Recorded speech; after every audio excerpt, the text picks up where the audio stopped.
What is the biggest what if in Manchester City's history?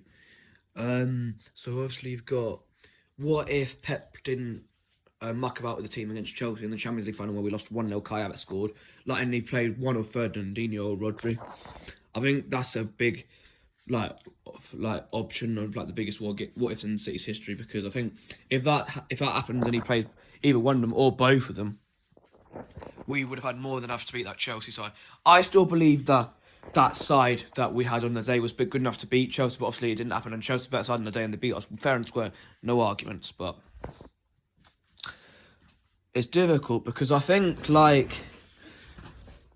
for that season, right, we had a great start in 11, like Diaz, Stones, great centre-backs and stuff like that. But, like, our backup options weren't that good, I don't think. Like, when we rotated against Chelsea in the FA Cup semi-final, they played their first 11, they beat us. Fair and square. Again.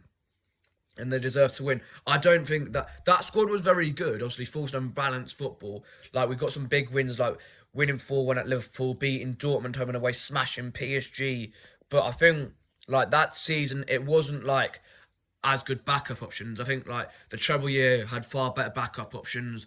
The formidable Centurions, even the four-peat team, to be honest. But, like, it still did well to win 2 trophies, the Premier League and the Carabao Cup. And I think there's a big what if Aguero didn't shoot against QPR, he goes down, wins a penalty. I'm standing up because I'm dying for a piss, and if I sit down, I want to go for a piss even more because I just had like a big gollop of milk. But if Aguero doesn't shoot, he goes down, maybe it's a penalty. That's a 50-50 that for me, because if he doesn't shoot and he obviously doesn't score, he gets taken out, it's a penalty. Would we have scored the penalty? I think it's 50-50 because sometimes big penalties like Haaland this year, we bag him. Like Mahrez at Dortmund, he bagged him in the Champions League quarterfinals 21-22 season. But like there has been some big penalties like Gundogan against Liverpool in the COVID season. Mahrez against Liverpool, the formidable 18-19 season, 0-0 at Anfield. But I think that Sterling goal, if that counted against Spurs, we would have probably gone on to win the quadruple. I know we would have probably played Liverpool in the Champions League final, but I think that team was more than enough capable of beating that Liverpool side.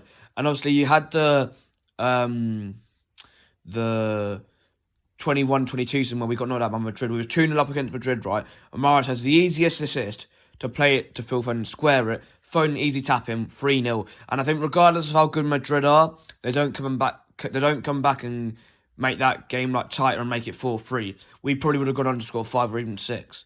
And it would have been another classic night at the Etihad against Madrid.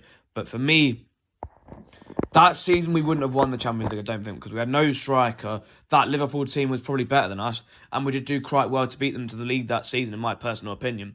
But it's still a big option. And then, I don't know, because it's difficult, this one.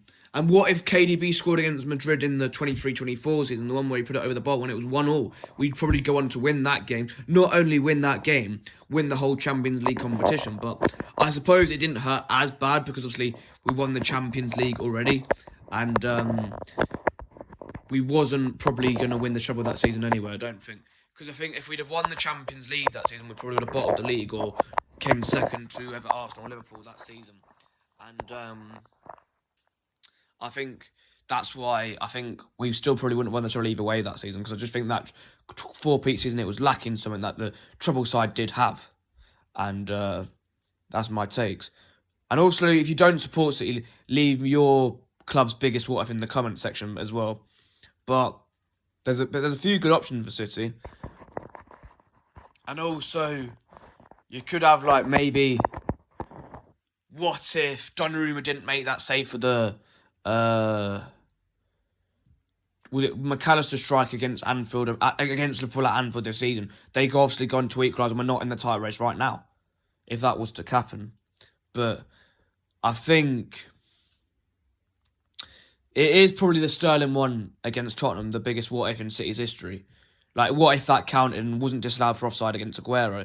But like the one where QPR is a big one as well, because if he doesn't go down, do some players like start leaving and losing belief and stuff, and like thinking that we're never going to win the league and stuff like that? Who knows? But that Edin Dzeko goal against QPR was bigger than people think, because if we don't get that equaliser at that time, we don't get the Aguero goal to obviously win the game. But I just think there is some big what ifs. And obviously, what if Gundogan never came on against Aston Villa? That's another big what if. Because if he doesn't come on and he don't get the 2 goals, Villa win that game, Liverpool win the league, and they have 21 titles now. Obviously, if it still goes on to happen that they get Arne Slot and obviously win the league last season, well, that's obviously, maybe things work out different if that did happen. But yeah, I think that's a massive one. It's probably either that or the Sterling one for me. But let me know in the comments below. Take care. Good night. And up the Blues.